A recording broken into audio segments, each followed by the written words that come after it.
Hello and welcome back to Arc of Reason, the channel where we discuss philosophy and related topics. आज हम discuss करने वाले हैं epistemology. Epistemology philosophy की वो ब्रांच है जिसमें हम नॉलेज के बारे में पढ़ते हैं।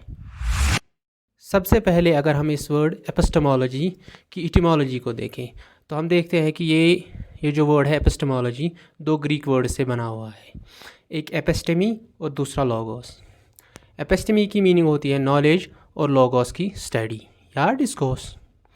तो अगर हम इसको कंबाइन करके एपिस्टेमोलॉजिया की ट्रांसलेशन देखें तो इसकी ट्रांसलेशन बनती है द स्टडी ऑफ नॉलेज, जो कि ये जो फील्ड है एपिस्टेमोलॉजी, इसके कोर एम को ही दिखाता है, जो कि है नॉलेज को स्टडी करना।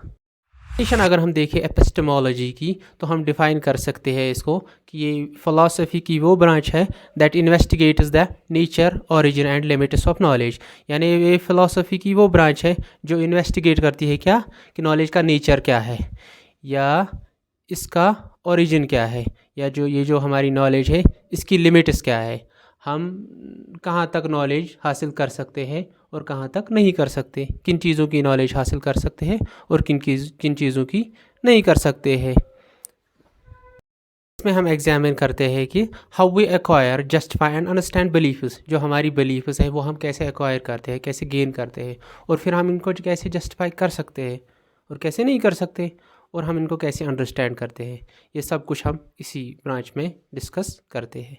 एपिस्टेमोलॉजी बहुत से फंडामेंटल क्वेश्चंस को एड्रेस करती है जो सारे नॉलेज से ही रिलेटेड होते हैं, जैसे कि नॉलेज को कौन सी चीज़ें कॉन्स्टिट्यूट करती है, और ये नॉलेज हम कैसे ऑब्टेन करते हैं, या क्राइटेरिया क्या है डिटरमाइन करने का कि हमारी बिलीफ्स रिलायबल है या नहीं। ये सारा कुछ हम फ़िलासफ़ी की इसी ब्रांच में डिस्कस करते हैं।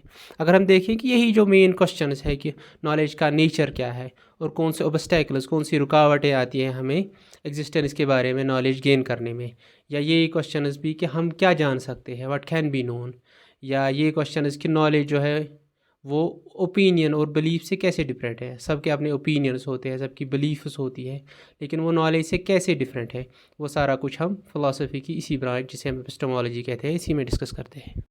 एग्जाम्पल के तौर पर अगर हम देखें तो जब फ़िलासफ़र्स नॉलेज को स्टडी करते हैं कि इसका ओरिजिन क्या है, इसका नेचर क्या है, तो इसी इन्वेस्टिगेशन से रिलेटेड उनके फिर कुछ अपनी थेरीज़ बनती है। जैसे कि अगर हम कुछ फ़िलासफ़र्स को देखें तो जब उन्होंने नॉलेज को स्टडी किया तो वो इस नतीजे पे पहुँचे कि जो नॉलेज है इसकी जो बेस है वो सारी हमारे सेंसेस में ही है। यानी प्राइमरी सोर्स जो नॉलेज का है वो हमारे सेंसेस ही है।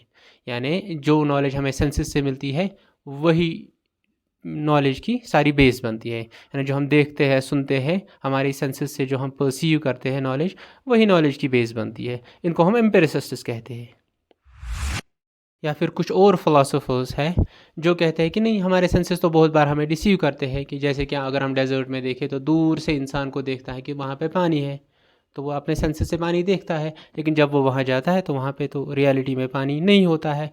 या अगर हम एक पानी में एक स्ट्रेट स्टिक रखें और हम बाहर से देखें तो हमें वो बेंड दिखेगी, लेकिन अगर हम उसको बाहर निकालेंगे तो रियलिटी में वो स्टिक तो स्ट्रेट होगी। तो इनके हिसाब से ये कहते हैं कि हमारे सेंसेस तो कभी कभी हमको धोखा देते हैं, डिसीव करते हैं, इसलिए सेंसेस जो है ये हमारी नॉलेज का प्राइमरी सोर्स नहीं होती है। तो इनके हिसाब से जो रीज़न है, हमारा ब्रेन है, रीजनिंग इंटेलेक्ट, हमारी रीजनिंग पावर है, हमारा जो इंटेलेक्ट है, वही नॉलेज की बेस बनती है, क्योंकि इनके हिसाब से रीज़न हमें रिसीव नहीं करता है। इसलिए इनके हिसाब से जो इनकी एपिस्टेमोलॉजी है वो ये है कि हमारी जो नॉलेज है वो इंसान के अंदर इन्नेट होती है, और हमारे जो रीजनिंग पावर्स है उन्हीं से हमें बेसिक नॉलेज मिलती है।